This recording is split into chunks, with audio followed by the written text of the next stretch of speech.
to the Thought Snob Podcast. I'm Paula Swope. Let's get snobby.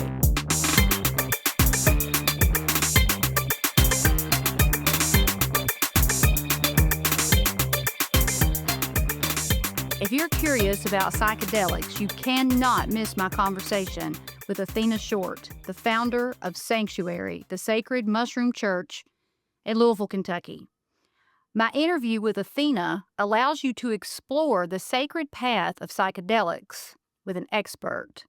Athena takes a deep dive into who should journey down this psychedelic path and who absolutely shouldn't.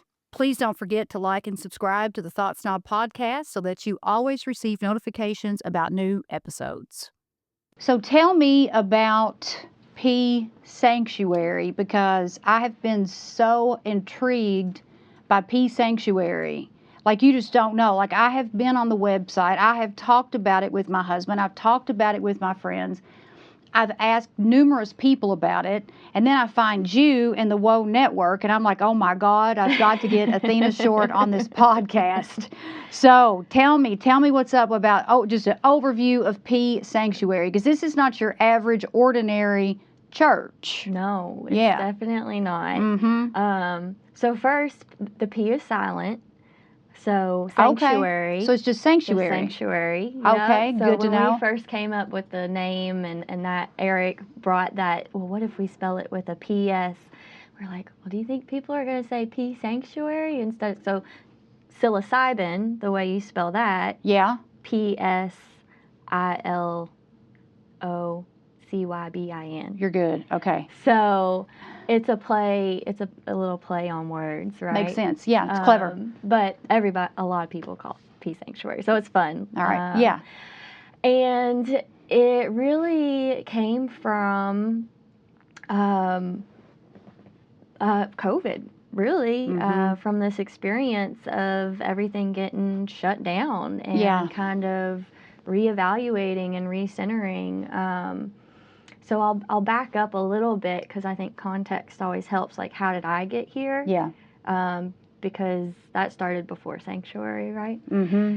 So in 2017, I moved home from New York. I left my partner up there because he wanted to stay up there, and I was like, I got to get home. Can't do this. And it was my first time really on my own. Where were you in New York? We lived in Brooklyn.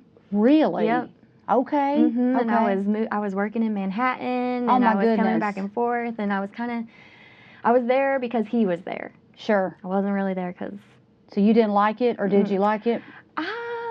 No, I was really lonely. I was really lonely in New York. I think people who have something that they're working towards while they're there love it. Mm-hmm. But I wasn't there for that reason. And all my family was here, and my cousin that lived in New York had moved home with her new baby. My brother had just had a baby, and I was like, I gotta get home. I can't be here. Yeah. I'm just really curious about that because I love New York City, and I like to visit New York City, and I've always said I'd like to have a place in Manhattan, all that.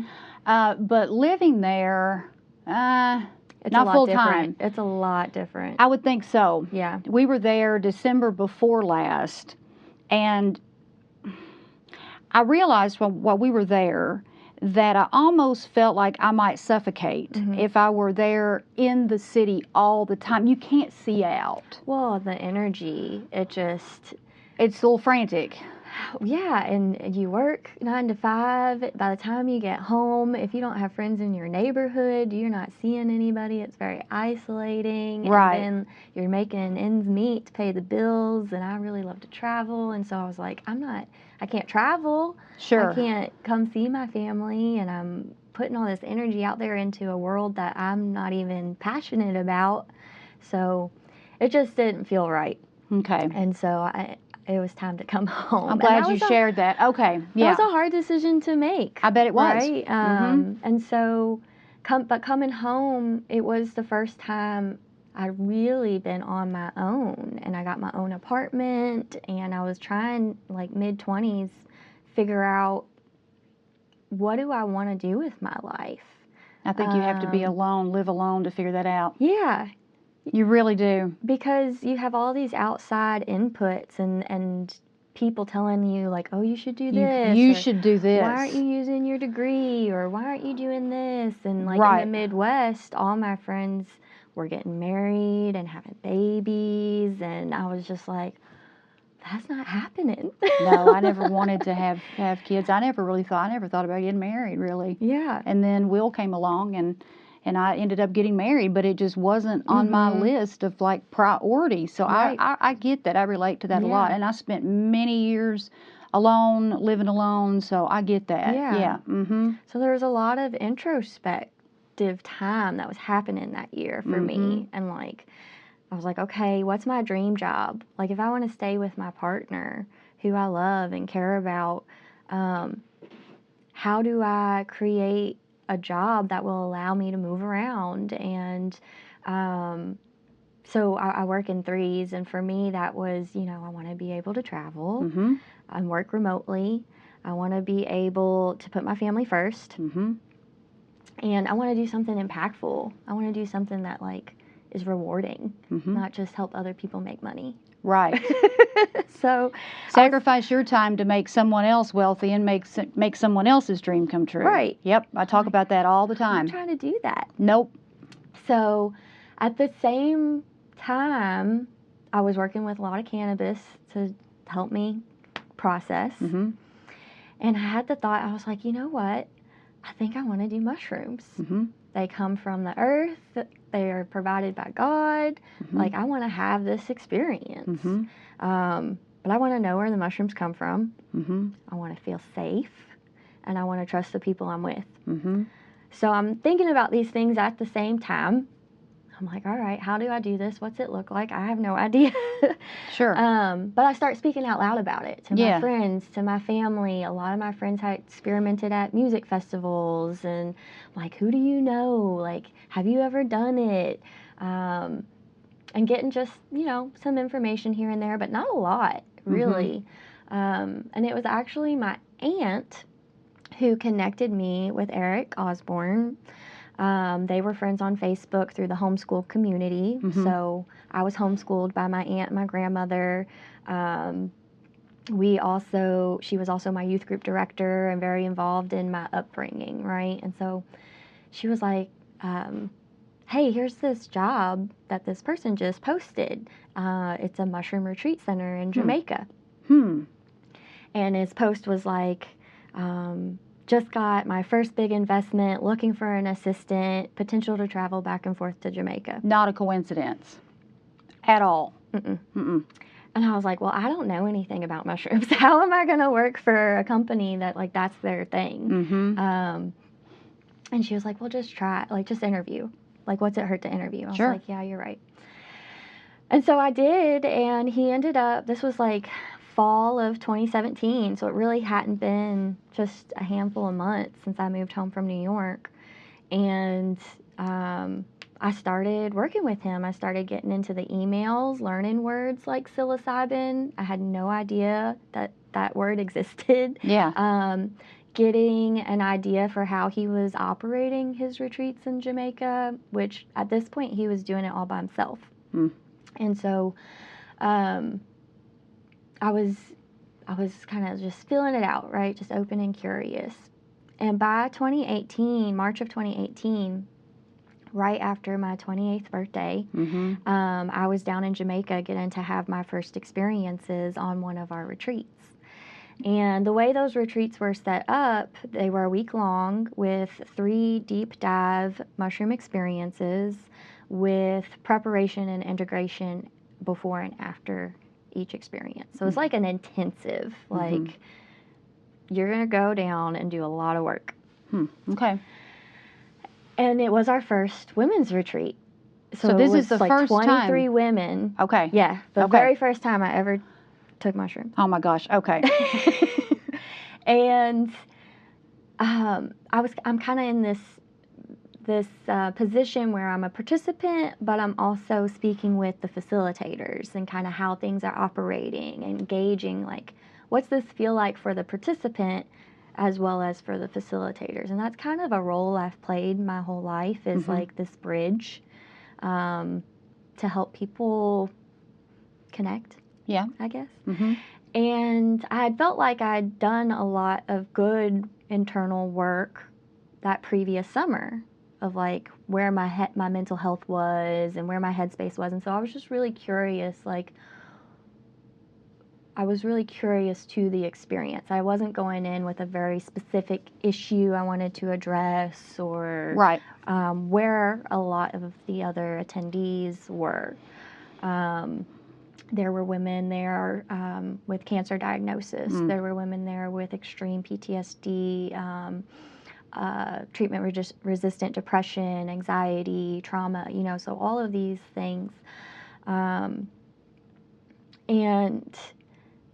getting the opportunity to hear their story, their journey, what they were coming there for beforehand, and then being in the experience with them and processing afterwards. It was a journey, and it was intense. The first night I did 2.5 grams.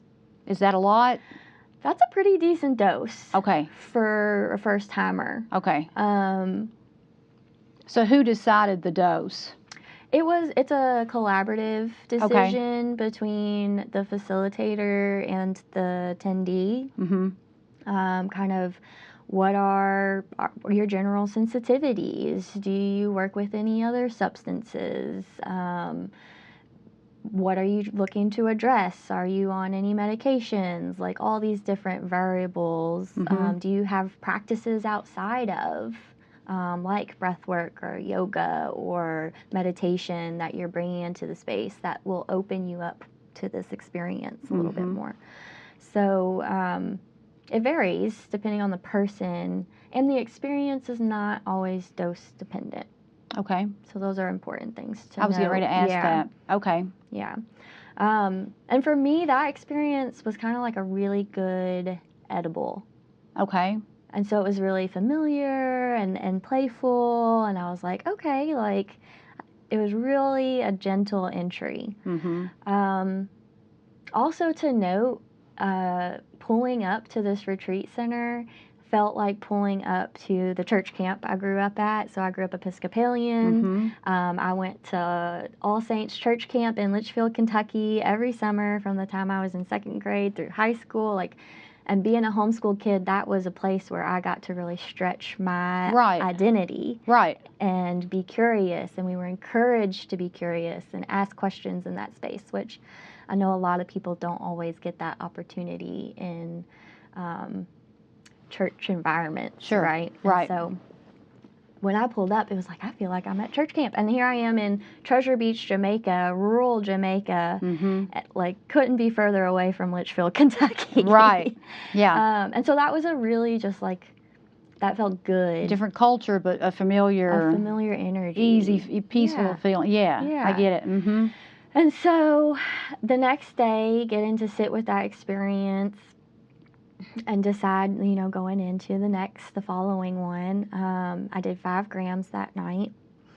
And that was the night that really kind of solidified for me this work. That was a really big experience. I remember kind of feeling, one, we all ended up under a pavilion because it started raining. And it was the evening and we were outside. And when you put that type of energy in a contained space, you feel it. You do. Right? I felt it last night going to dinner. Yes. Yeah, the collective, yeah. And so... and you can feel when it's good and you can feel when it's bad. Yeah. And you don't always know when it's yours and when it's not yours. That's exactly right. And so I was just feeling kind of smashed into the ground. Like I couldn't get close enough to the ground. And I'm trying to move and trying to stretch. And eventually a facilitator came up to me probably 45 minutes to an hour in and helped me stand up and take a few deep breaths. And they were like, I don't think you're supposed to be in here. And I was like, yeah, I don't think I'm supposed to be in here either.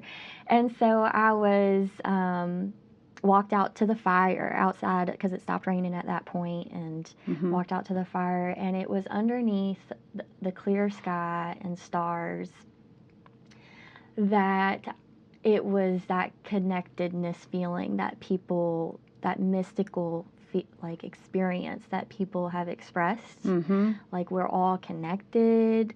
We're all like just how beautiful this experience is. Probably a deep appreciation. A deep appreciation, an understanding of like, I've been trained, like the mushroom show, he was like, you've been training for this. Like every job I've had, every experience I've had have led me and trained me to be in this moment right here to help other people feel safe and confident in having this experience.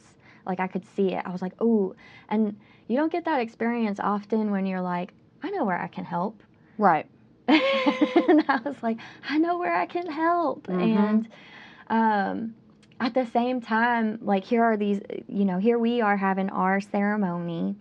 And across the way, there was an evangelical preacher preaching in the night. And that didn't feel very good to some of the women, right? And so they're trying to combat that energy with some music and sound, and he's out there doing whatever he's doing. And for me, that experience was like, wow, isn't it beautiful that we can all be here expressing our experience and our connectedness in different ways. Like, I thought it was really a really beautiful experience. Yeah. For others, more challenging, but it just really solidified for me. Like, okay, this is the work. This is what you're going to be doing. And I dove in from there. I was like, all right, I'm committed. And the third dose, I just kind of chilled out that day. I was like, I'm good. I don't need another deep dive. Right. After that, but how long does it last? And that varies. There was one woman there who she had a lot of experience with mushrooms, did 8 grams. Oh my God, okay. And she said she went into the mushroom experience, asked the mushroom, what's next for me? And the mushroom told her she needed to go do ayahuasca, and then her trip was over. It was just over. Really? Yeah. And then others, the average is probably between 4 to 6 hours. Okay. But there can kind of be some waves afterwards, and it's really dependent on the individual, the set and setting you're in. Are you able to really let go and experience what's coming up, or are you having a more challenging experience? Does your digestive system, like, is it burning off the mushroom? All these different things can be a part of that length, really. So it's hard to say. Right. Yeah. Well, these questions I have are coming from all the stuff I've watched on TV. And I don't know if what I've seen is real. Right. Or it's Hollywood. Right. And Gwyneth Paltrow owns Goop.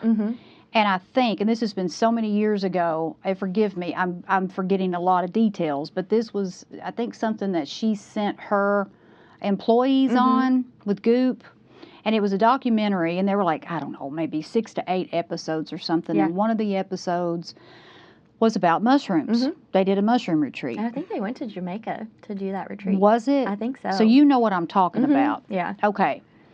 And it looked like that some of the people had, I don't know, a violent reaction, like the throwing up and getting sick and stuff.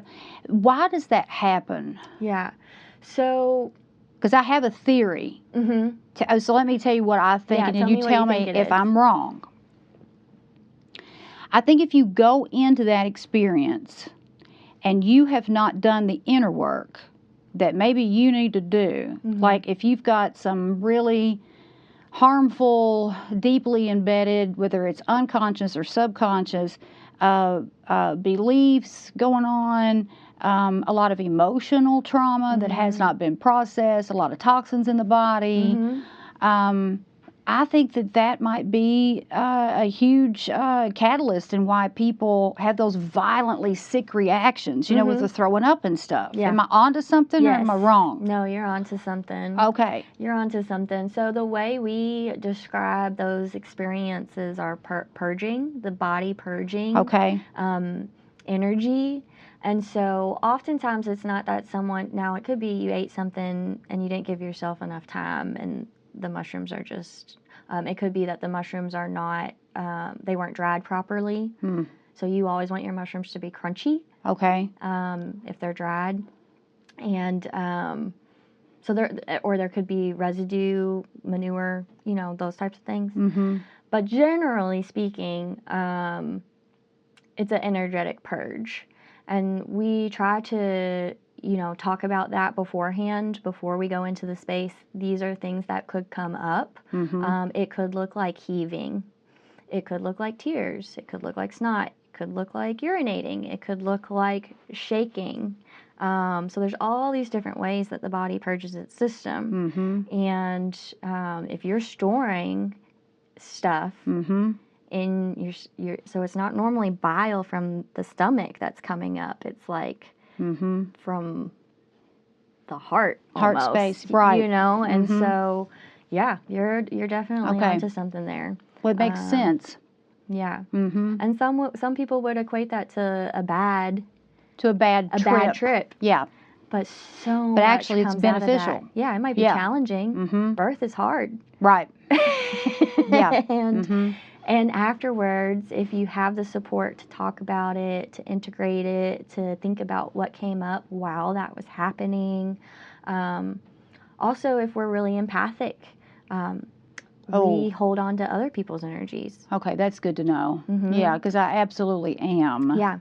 And if you're dosing in community, you're opening yourself up to the energies of your community members. And if you're someone that's a processor, it might feel a little different in that experience than if you're someone who isn't as open to that processing. Okay. All right. Okay, I understand this more than I ever have. Oh, You're yay. really good at this. So you went through this experience. So tell me how you landed at Psanctuary. So I got a crash course in mushroom world and facilitating. I had the opportunity to begin learning how to hold space for others very quickly. I traveled back and forth from Jamaica to do on-site operations. And I was our lead administrator, so first point of contact for everyone that came down. 2018, Michael Pollan's book, How to Change Your Mind, came out. And so we were getting a lot of participants who were looking to address mental health and had this idea and expectation of what that was going to look like. Doing business in a foreign country, costs are very high. And while mushrooms were unregulated, they are still Schedule 1 here in the U.S. And so there's a lot of things you got to figure out there. I think that classification is incorrect. Based on the definition of a Scheduled 1, I would agree with you. Yeah. Because one of those definition points is that they're addictive. Yeah. And I don't know anyone that's like, yeah, let's go back for more.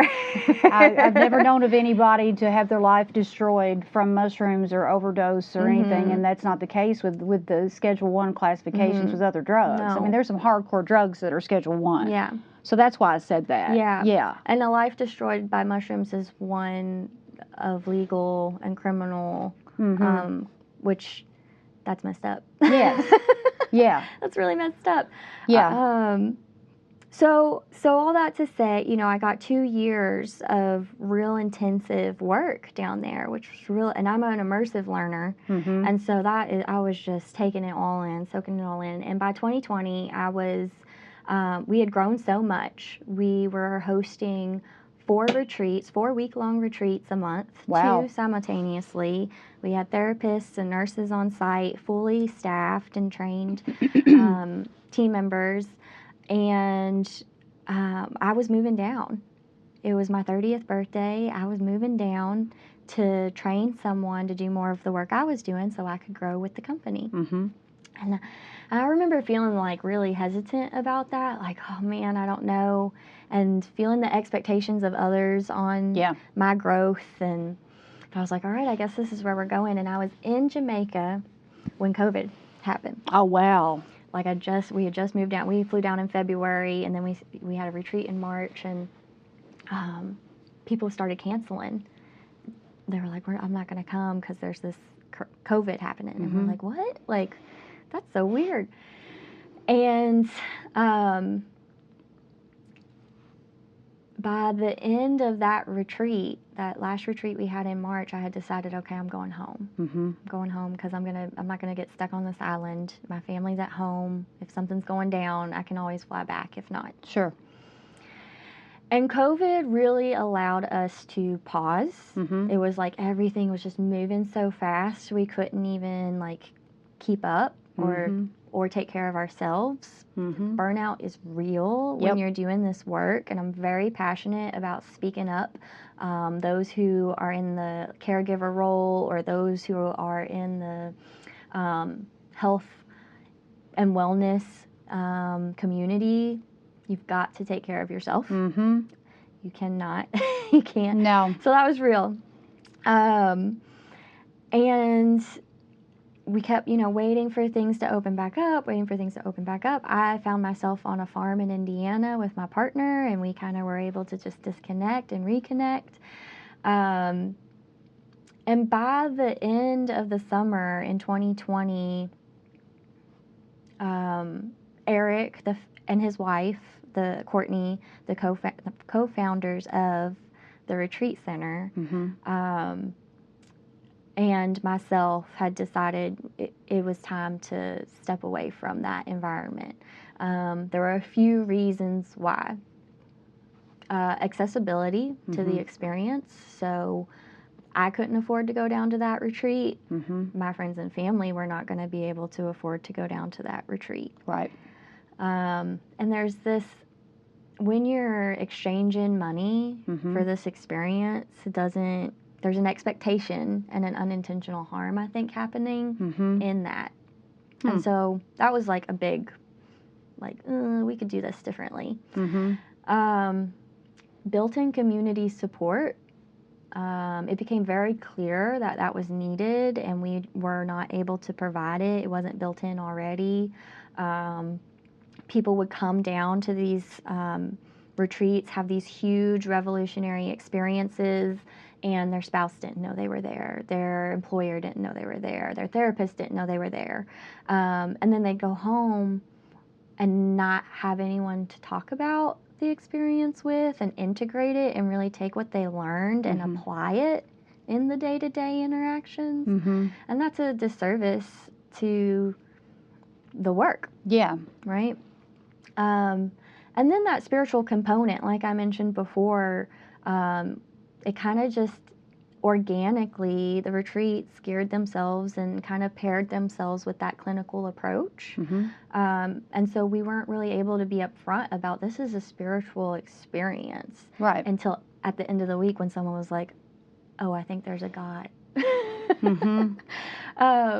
And then you talk about it. And so the three of us were like, no, this has always been a spiritual experience for us. And so those were three major points that walking away is like, okay, if we do something next, these things have to be addressed, right? And we're kind of just like, well, what are we going to do? Courtney was pregnant with their second child at the time, and was like, I can't right now. They're also very open about their arrest because of mushrooms, and so there was just a lot of trauma around that work, and I think everyone should take time to step back from things. Were they charged, like officially? Really? Yeah, they're celebrating their 10-year anniversary from that arrest in July. Wow. Yeah. So, and a lot of the work that they have done and the intention behind it is to protect others from not going through that experience. Right. Because we don't want anyone to go through that. And so we're kind of sitting there, Eric and I were like, and then for me, I'm like, how do I conceptualize doing any other type of work now that I've done this work? Yeah, how could you ever go back? Yeah. Yeah. It's like, what else is there? Right. I mean, you know what you want to do. Yeah. It's your life purpose. Right. Yeah. And so, but we still had time. Nothing was open yet to kind of reflect and sit with that and figure it out. And I remember I was taking a little porch nap, letting the sun beat on my face, just kind of thinking about it. And I got a text from Eric, and he was like, we could open a church. And I was like, we should open a church. Like, that sounds, because I had this positive experience in church. Right. He did not. He grew up Catholic in rural Kentucky and had a much different experience. But this was a spiritual practice for him, and so it felt right to even suggest. Well, he could create the culture. Yeah. Yeah. And so by end of 2020, we had gotten a few people together. Someone was willing to invest just a little bit of money for us to start building out our operational guidelines and bylaws and a website, and taking what we learned from the retreat center and starting to be like, okay, well, we know we want to do this, and we need to find a good platform, and we've got to have waivers, and we've got also communicating with lawyers in the psychedelic law, and like making sure like we're meeting our government, our policies where they're at. And wow, there's psychedelic law. Yeah. Yeah, I would not have ever thought about that. Wow. Okay. Yeah. Okay. And also, you know, making sure we're honoring this experience for our community, right? So we do not ever claim like we're taking shamanic practices, or that we recognize and honor Maria Sabina as a founder of this work, who really provided the mushrooms to the Western world. And then it was, you know, taken off and it's evolved into what it has today. But really being intentional and mindful, the words we use, we selected for a reason. Like we say mushroom church for a reason. And so because in the eyes of the law, it is the burden of the government to prove you're either causing harm to yourself or to others, and that you have a sincere practice. So as we're building this out, that's what we're thinking about, like all of the processes that we've created to become a member, our ministry programs we've developed, all of these things are there to support your sincere practice with psilocybin-containing mushrooms, which are our sacrament. So we are a faith-based organization who use psilocybin-containing mushrooms as our sacrament to connect with divinity and ourselves and each other. I love that. That's cool. Yeah, that's cool. Yeah. What a story. Yeah. Okay, so, and I was going to ask you how Psanctuary is different from, you know, your typical denominational churches, but I think I've got the big picture on that at this point. And I want to go back to something that you said just a little bit ago. Society has really taken over who God is and defined that. And people associate your beliefs in God and Jesus Christ and the divine. I'll often just refer to it as the divine, as our source is, you know, just like an overarching.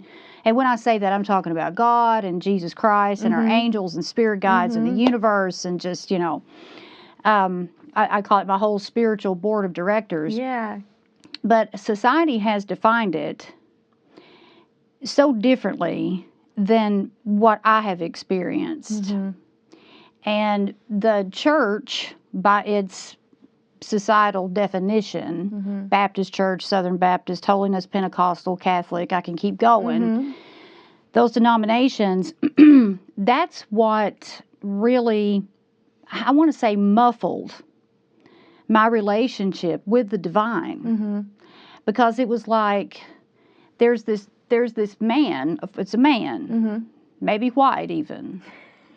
Maybe even if you're in a certain state, that man may even have a political party affiliation. But there's this man who just dishes out these punitive policies, and he's jealous and vengeful. And I'm just like, good Lord, this is not, this is scary. Right. I mean, I had a really unhealthy like fear of hell when I was little.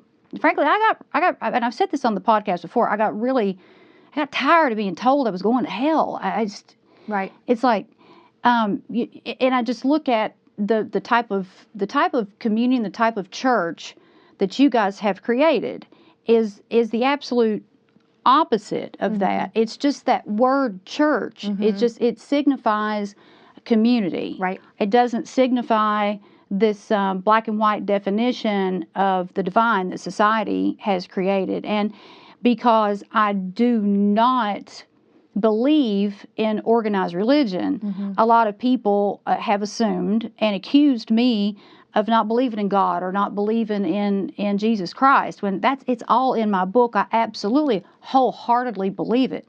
I just really wanted to get you to elaborate on that so that people would understand that this is not, if they've had a bad experience with the church, if they've been judged, if they've been criticized, that's not what they're walking into here at all. Yeah. Right. Right. Yeah. And I mean, your experience you just reflected is one of so many, especially here in our state, I feel. Yes. And I feel so blessed to have been in a part of a community that allowed curiosity and exploration, and a family that allowed me to attend other denominations. And we, my aunt was very curious about the Jewish faith, and we would celebrate Passover, and we would bring that into our Episcopal church and be like, okay, let's that's one example of many. Let's get curious about how other people celebrate the divine, the experience. Right. It's the curiosity piece of that I have always had, and respect. I don't dislike somebody or just outright hate somebody because their beliefs are different from mine. And I feel like that's what organized religion does. It's been at the root of wars. It's been at the root of so many people's mental health issues. Right. It's like this constant battle. And when you get in touch with God, and you know what that feels like, it's like that feeling that you had that night, that connectiveness, that deep appreciation. There's nothing that can ever, you can't ever go back to anything superficial after you feel that. And that was something that I had to get in touch with in my own way. Why judge me for it? So I just had to get that out. Well, and it's such a personal experience. Exactly. It's nobody's business. God is your experience. The religion has nothing like. No. And it didn't always used to be like that, right? Right. Church and ceremony space, and like when you look at different communities and cultures, like it is not about the religion, and it's about the people. And that's what we have to be people forward. And I envision Psanctuary being a partner to your experience and connection to Source, God, Creator, whatever that looks like. To be in a community where you can explore and ask questions and show up authentically and show up afraid. Right. Show up scared. We have people from all kinds of backgrounds with all kinds of lived experiences, and we talk about some really challenging things because of where we're at as a society, as a culture. We have to learn how to hold space for all of these things and do it in loving kindness. And it's not always easy. No, it's Community work is hard, and I always will encourage folks to shop around.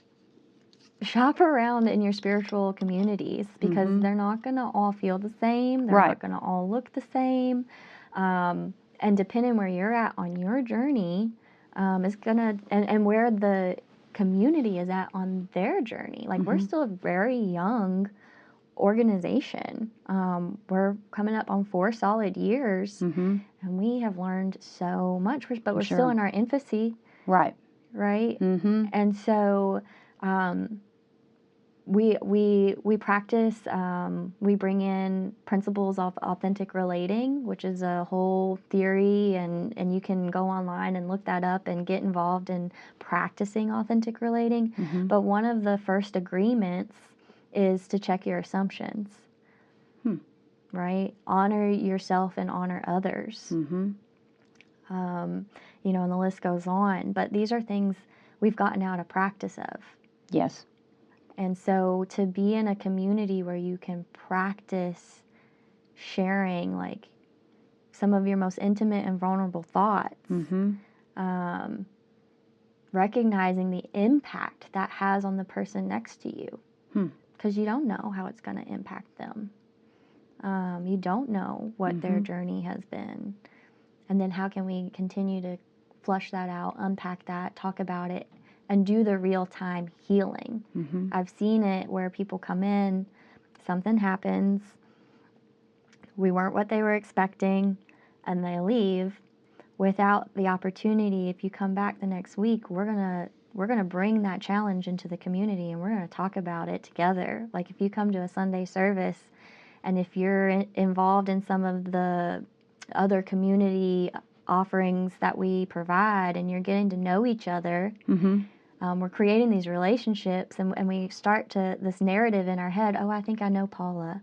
I think I know. And then you come in on Sunday service, and you're having an authentic moment, and you're sharing something, but it hits my system like, oh no, I didn't know that about Paula. Like, well, now I have to reflect on me and my judgments and my stigmas, and that's about me. Yep. Not Paula. Right. You know, and so if I don't come back next Sunday because I didn't like what Paula said, then I'm doing a disservice to myself and my community to not see, like, how we move forward in that. Right. And so it's the vision, it's the isolation, that's what keeps us from growing into what we want to see, this utopia of existence that I don't think is possible through the human experience. No. But if we want to strive for it, you got to keep showing up. That's right. It sounds like it sounds like you guys really do help people strengthen their emotional intelligence. So would you walk me through what can someone expect? Like, tell me how someone like me can get involved, what to expect, like, what's your weekly agenda? Do you have regular services? I know that. Yeah. Tell me all about that. So, you know, one of the things we talked about when we were first creating this space was meeting people where they're at, right? We don't want you to just jump in right away with membership. And so a lot of our offerings are open to the public and virtual, because most of our membership doesn't live here, and we don't have a brick and mortar, right? So there's access points all over the place. So we have our Sunday service every Sunday. We've been going like, this spring will be 4 years strong, every Sunday showing up. We started with 4 people in the backyard of Courtney's parents' house. It was me, Eric, my mom, and Courtney, and we were like, all right, here we are, Sunday service. Yep. And now we have between 60 to 80 people. That's great. Online with us. And the format of the Sunday service, it's evolved. And currently, you know, we do a little introduction, who we are, why we're there. We go into a short meditation. We then acknowledge our sacrament and those who consume it and grow it. We then go into a rotating text reading. So we'll pull readings from all kinds of resources with a journal reflection. And then we go into open discussion around that journal prompt and that reading for about 45 minutes. And then we read from the Tao Te Ching, which is our sacred text. So as a faith organization, to be recognized in the eyes of the law, one of those requirements is to have a sacred text. So we chose the Tao Te Ching. I'm very familiar because Wayne Dyer came out with a book, and I mean, I read it cover to cover, and he did like his own interpretations of the Tao. Well, there's thousands and thousands of translations. And what I would like to remember is that they're all translations, right? Even the Bible is man's interpretation of God's word, right? So these are stories to interpret and learn from and explore. And the Tao Te Ching, you know, we read a chapter each week, and then there's another journal prompt, and then we break out into connection groups, smaller groups, and kind of flush out the Tao Te Ching for the week. Right? I love it. Yeah. And that's our service. 2 hours. Anybody can join. People pop in, pop out. People are running around with their kids. They're at work. It's a very low barrier way to see kind of what the community is talking about. Now, you might join on a Sunday after a pretty big collective experience, and so it might be a little heavier topic that week. Or you might join in and everyone's feeling really light, and so it might be a little lighter. And depending who's leading the Sunday service, you're going to get different energies and perspectives, and that is what we want to cultivate, right? Gotcha. Okay. So, but really allowing people to speak up, so it's not one person saying, this is how it is, this is how it's all of us being like, this is how I understand it. How do you understand it? So that's the first place. I always encourage, if you were to contact us through our website, I would send you, hey, come to visit something first. Check us out. We also have virtual circles that are led by our friends and family ministers throughout the week, based on their passions and their calls to ministry. So you'll see things like psilocybin and sobriety. You'll see veterans and first responders healing with psilocybin, but you also see like a book club and all kinds of other ways just for people to connect. And those are always open to the public as well. So you can connect with someone outside of the board or the Sunday service, and with someone who's participating, a member, a minister of the community, and kind of feel them out. What's that like? So that's another way, and those are offered throughout the week at different times and days. And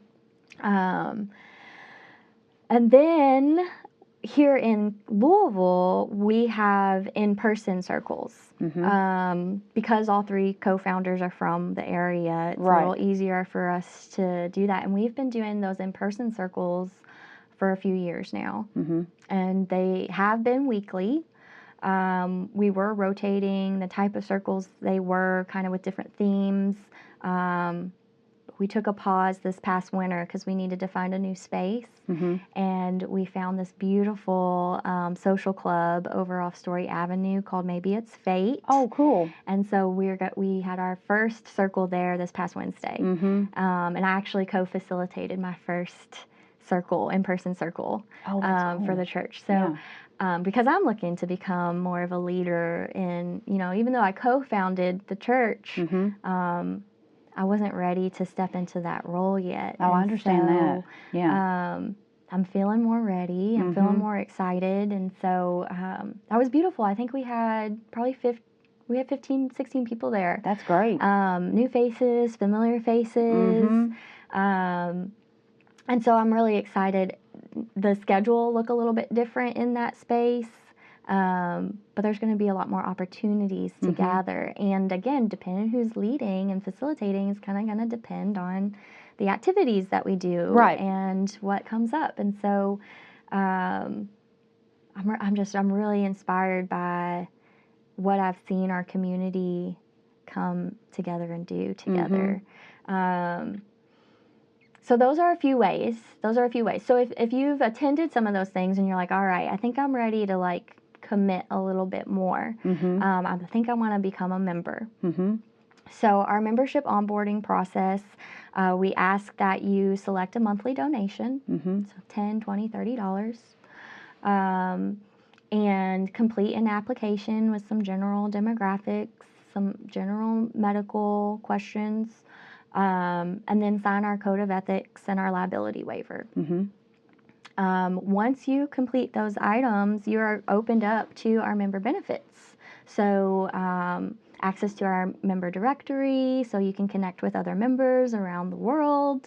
Access to our ministry programs, where we're ordaining our members as ministers. And access to participate in our ceremonies, our sacrament ceremonies that we hold. And so it kind of just opens you up to a little more, right? Gotcha. What it does not do is like give you access to mushrooms. We're not just going to be like, okay, you're a member now. Here's your mushrooms. Like, no, that's not going to. Do you? I'm sure you've had people though that. Well, and people that, you know, they don't read the website or they. And you put it all out there, right? But then they get in. I'm like, and they're like, hey, how do I get mushrooms? I'm like, oh, that's not how this works. Right. And there are churches operating like that. There are psychedelic churches operating like that. And, you know, like I said, shop around because not everyone has got your best intentions. Right. Just like in all aspects. In all aspects of life, and people are uninformed too. Right. About, and so a lot of the work we do is education. And like our gatherings, we're not partaking in sacrament at our gatherings. Like, it's very intentional. We're building relationship, and it's about community first and foremost. And well, I have to chime in and say, and I'm new with learning about the mushrooms and the reasons for using them, which are incredibly broad at this point. And I think that we're at a time where people are becoming more open.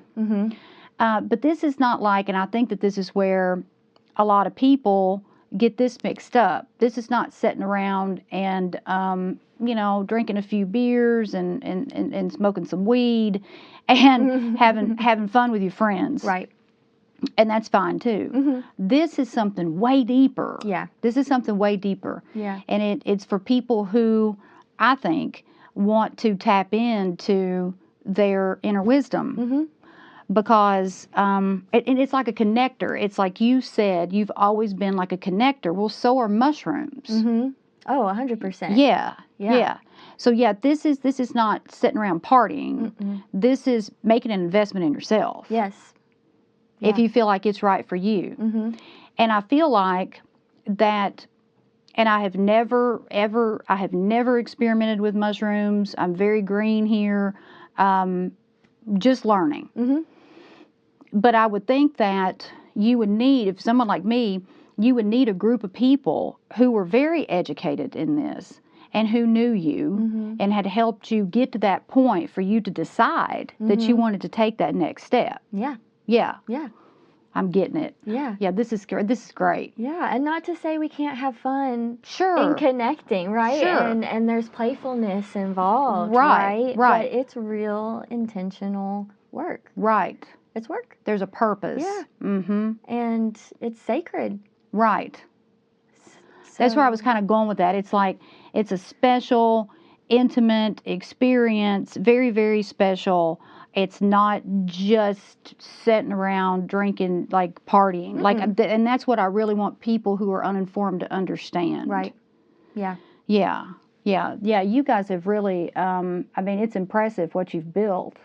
Thank you. For sure. Yeah. So when you decide, you decide to become a member, then you get access to more teachings and events. And then is there like a next step? Or you just keep growing? The next step would be, so if you wanted to continue kind of your personal journey and exploration, so the goal is to decentralize, to create the opportunity for you to become your own minister so that you're not relying on the church to provide these experiences to you. Okay. So you build capacity in the individual, you educate them so they can sustain these practices on their own. Yes. Okay. And so the first step in that is through our Myself Minister program. So as the name suggests, becoming a minister to myself first. And no matter whether you're brand new to the experience or you've got decades of experience, this is going to be a really great opportunity, one, for you to connect more intimately with other members in the community. That's a big part of our intentions. But two, to understand the history, the legal climate, the language, to be able to speak confidently around your practice should you find yourself needing to defend it. Understanding set and setting, understanding dosing, understanding how to cultivate your own sacrament. We have partnered with Fungi Academy, a well-known mushroom grow education community, and now they're offering their services to our ministers. And Are they in Kentucky? Mm-mm. I figured. Okay, No. yeah. But there's a lot of good cultivators here in Kentucky. And so to be able to go through that program, it's an 8-week program. I've revisited the program. I'm going through it right now again because we've had 13 cohorts now. Okay. And we've ordained around like 200 myself ministers or something at this point. And so there's a live weekly call, there's a weekly chapter, a recorded anecdote around the chapter, there's challenges, and an assessment that you need to complete each week. So upon completion of all of these items, we ordain you at one of our Sunday services as a myself minister. We recognize that.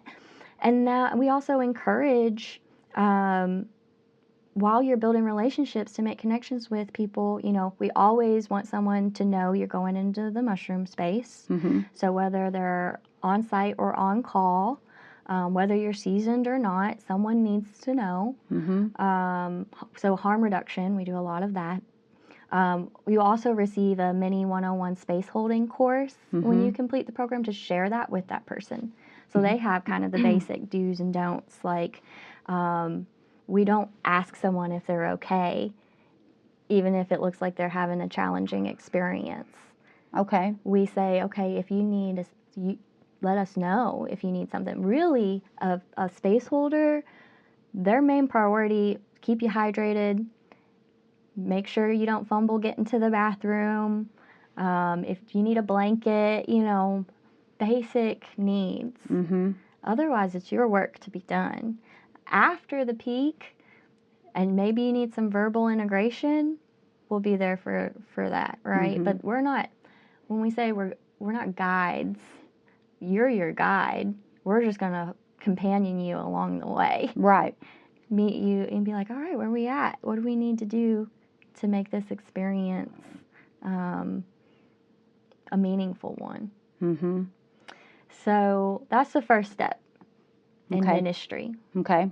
That is a prerequisite to our Friends and Family Minister program, as the name suggests. Right. Oftentimes people get into this work and they see the healing it's done for themselves, and they're like, I want to be able to I want my family and my friends to have this experience. I want to learn how to hold space for them. And so the Friends and Family Minister program is for those that want to do that. Again, decentralizing, because we all have our own circles of love. We all have our own backgrounds and culture that we're bringing into this experience. It's not going to look the same. A sanctuary in the east end of Kentucky is going to look a lot different than a sanctuary in the west end of Kentucky. Right. And everything in between, right? So just trying to create a foundational support system. Same format for that program, a little bit different information. We've added integration circles for both of our ministry programs, so there's opportunity to come together and talk with people as they begin this practice, as they begin to hold space for themselves or for each other. Like, things are going to come up. Right.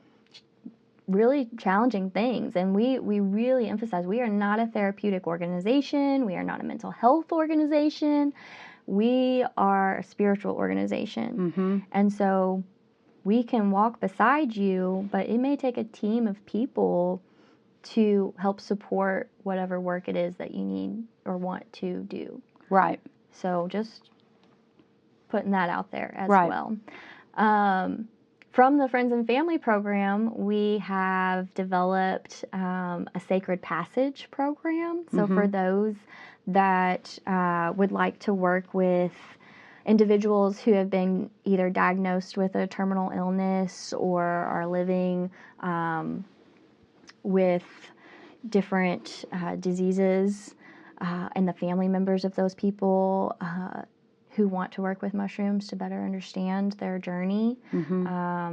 And it's kind of inspired an umbrella of a rites of passage ministry program. So we'll be developing more rites of passage ministries, right? So maybe that looks like you're becoming of age. Maybe that looks like couples that are going to get married. Maybe, anything that you've seen in our traditional church settings, like we can do and incorporate the sacrament into that experience to deepen our connections and understandings. And so it's been a real creative process.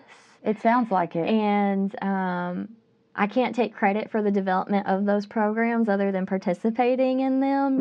It's taken a lot of really wonderful people and a lot of hours to build those out, and they're evolving. And once you've gone through those programs, you have access to those programs as they evolve. So you can revisit them, and you're going to get the updated version and continue your education and continue that support. So it's a really cool space to work from. And now we're seeing we have enclaves of community in Indiana, in Ohio, in Maine, in Florida, where groups are some were spread out, right? But they're starting to connect, and they're starting to feel more confident in their practices, and they're starting to explore more and support each other. And it's like, it's so cool. Now you guys are building you've gone about it in a sophisticated way, I think, with your infrastructure, and you've been very strategic and careful, and I'm impressed. And for we got just a few minutes left, and I just want to ask some basic questions. It really just stuff I've just always kind of wanted to know about, really. But I want to ask you this first. Is there a particular person that stands out that you've worked with that had a huge life-changing experience, or maybe healed from something? Is there like an example you can give of how mushrooms help somebody heal or change their life in some way or something? I mean, your story alone is something else. I just wonder if you've seen that transformation in another human being. Oh, absolutely. And I think that's why I continue to do this work, because I love to pay witness. Yeah.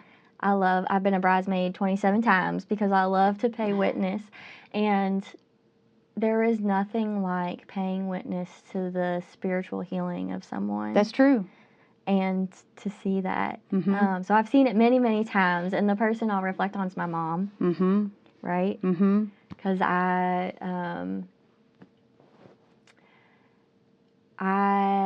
so when I first started working with mushrooms, and I was driving home after my first day, and I called her, and she was like, "So tell me again what you're doing." And I was like, "Well, I'm working for this guy. He's got this mushroom retreat center in Jamaica." And she's like, "Athena, I just don't know about that." She grew up during Dare and Reagan, and she was an over-the-road semi driver, and so she just did not. My mother would not get it. Right, but she trusts me, and she's like, "Okay, Athena," and as I learned more and as I grew, I spoke to her like I would any job, and I would just hand her testimonies. Be like, just here's the research, do whatever you need to do. Because a lot of science there's the evidence is out there. Yes. It's catching up. The studies are out there. Yeah. And so if you're of the analytical need to conceptualize it in a different way, it's there. And she is definitely of that mind. And so it took some time and some life experience, but I watched my mom grieve my grandmother's death. It's been 17 years. And that's really hard. That for a very long time. Was she hanging on to the grief? Hanging on, yeah. Just people get attached to how, it. Not having the space even. We do not, as a culture, provide people the space to grieve. And it's judged. Yeah. How you grieve. Yeah. You're expected to show up. Yep. Show up to work. Pay the bills. Survive. Right. don't grieve this person whom you came out of. And so I was able to sponsor her to come down to Jamaica and have have a week-long experience, which the woman doesn't do much for herself. And so just getting her away for a week. Getting her there. That was a huge accomplishment and you know, just a beautiful experience. She's also a Capricorn.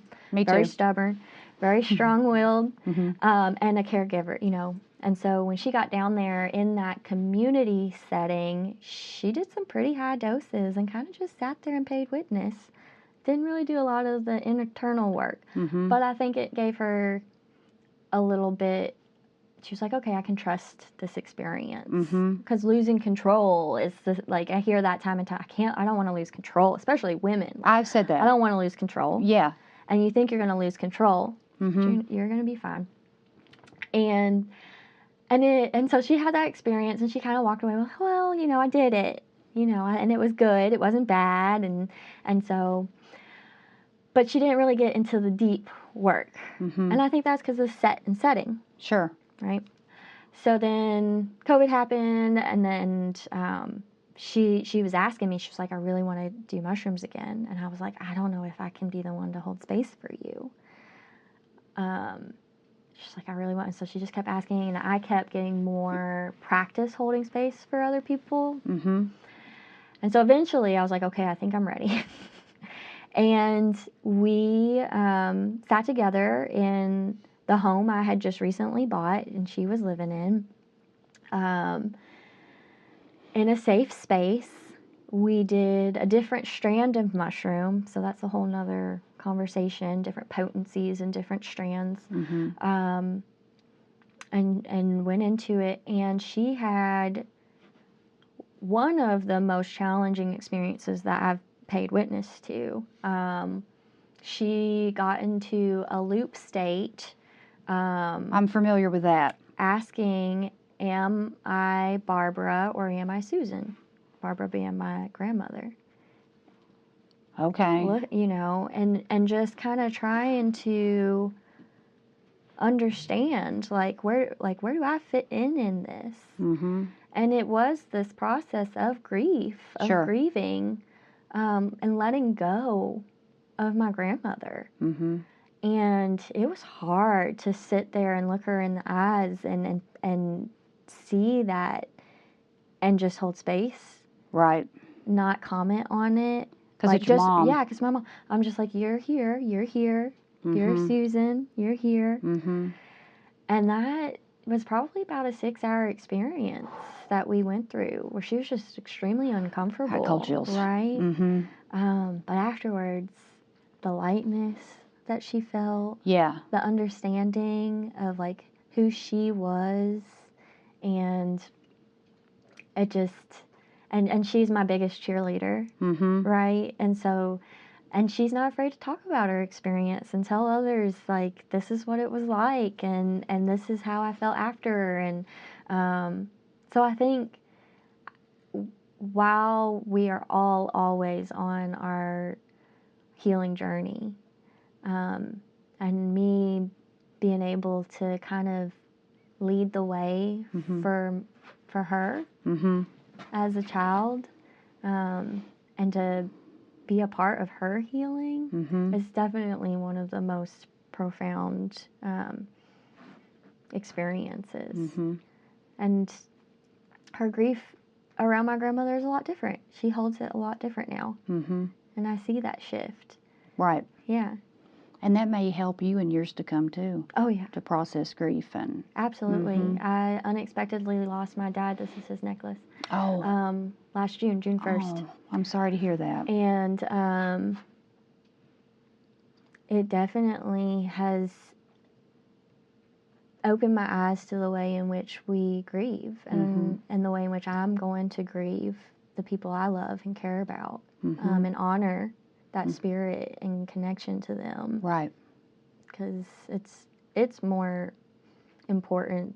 I think it's we miss out on that opportunity when we aren't given the space to grieve, to connect with those that we love. Right. Right. And so that's a big one. Yeah. Thank you for sharing that. That's really something. Mm-hmm. Yeah, that's really something. Because it sounds like through that experience and her having you there to hold the space for her, she was almost able to, and correct me if I'm wrong, separate her identity maybe from your grandmother, Mm-hmm. and then process Mm-hmm. all of that emotion that maybe she'd been repressing for so many years, or whatever. So yeah, that's really She something. couldn't lose control. She couldn't lose control. Yeah, right. Yeah, that's fascinating. Mm-hmm. How is it? Is there like a certain number of times you can safely do mushrooms? And I know there are different strands and potency, and God, that's a whole other podcast episode. But I hear people talk about microdosing, and I know someone who does that every day. Yeah. So it's really, an individual experience. Yeah. When you're doing intentional work and depending where you're at in your life, and now I would never encourage anyone to do like deep dive, high dose experiences back to back like that. Even the every other day during that week, that's an intensive experience. I'm sure. Like, you don't need to be doing that all the time. Right, I would think, yeah. But microdosing, or in our community we have a subtle sacrament practice, so these sub-level doses that kind of just, it's a wonderful alternative to some of the other things that are being prescribed or abused. And there's what we hope to create, and if you're out there working with mushrooms in any capacity, there's always space to reevaluate your relationship and connect with that relationship in a different way. And so for one person, microdosing every day for time, and maybe that's just for a short period of time. And it gets you through that challenging moment that you're trying to get through in life so that you can move into the next moment. For me, I'm good with a couple deep dive doses a year. Okay. Like spring and fall. Okay. It's the work in between, though, that is going to help more than anything. Yeah, I totally understand that. Yeah. Yeah, I totally understand that. Okay, last question. And I think I already know the answer, because everything we've talked about ties into the answer here. So a lot of my work is about just helping people feel better, and I do that in a lot of different ways. But most of it is helping people to, release trauma and process emotions, and so they can consciously create the lives they want, because we're always manifesting, but that also means that we can manifest what we don't want if we're not mindfully aware, and if our mindset's focused on what we don't want and bitching and complaining all the time and focus on all that instead of focusing on what we want. And if we're upset a lot, we can create things we don't want. Life can kind of suck. So how can the psychedelic experience help somebody make manifestation work to their advantage versus their disadvantage? Probably working with someone like you before they go into the mushroom space. Do the inner work. You've got to do the inner work because it's a reflection of your inner world. What's going on. So like you said, if you're going in fearful, if you're going in without having done any type of work, it's going to bring that up, and it's going to reflect it back to you. And we say in the mushroom space, like, the mushrooms give you what you need, not what you want. Right. And so what you need may look and feel a lot different than what you want. But if you can look at that, reflect upon it, and start to make real life changes, you're going to get what you want. Right. So that's a perfect answer. Being really mindful. Yeah, because I was so eaten alive with hatred. When I was late teenage years, early 20s, late 20s. I'm 48 now. It was about 20 years ago. I started my spiritual journey, self-empowerment, the inner work. I started doing all that.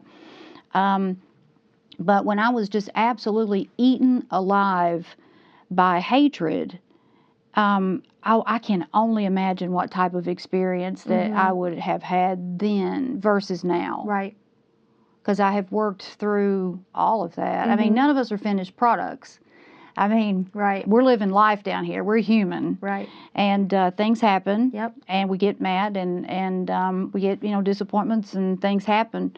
But where I'm at now is such a healthier place than back then. And so that makes total sense to me because I know that my experience would be completely different than now versus then. Right. Yeah, and that's just another thing I want our listeners to understand, because I think that's the piece of this, including myself, that I didn't fully understand for a really long time when it comes to the psychedelics.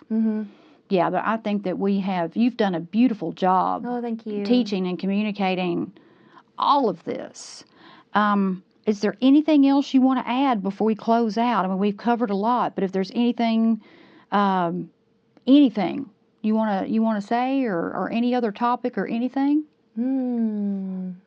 I think just, continue to show up in love and kindness when you're out in the world, and that'll be what's reflected back to you. That's true.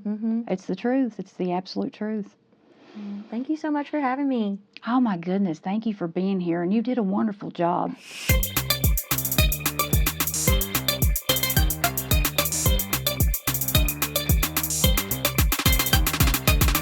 The Thought Snob Podcast with Paula Swope has been brought to you by Thought Snob Media in association with Special Purpose Studios. All production, mixing, and sound engineering by me, Will Swope. We hope you've enjoyed this podcast. Please take a few seconds to give us 5 stars and leave a review. See you on the next Thought Snob Podcast with Paula Swope.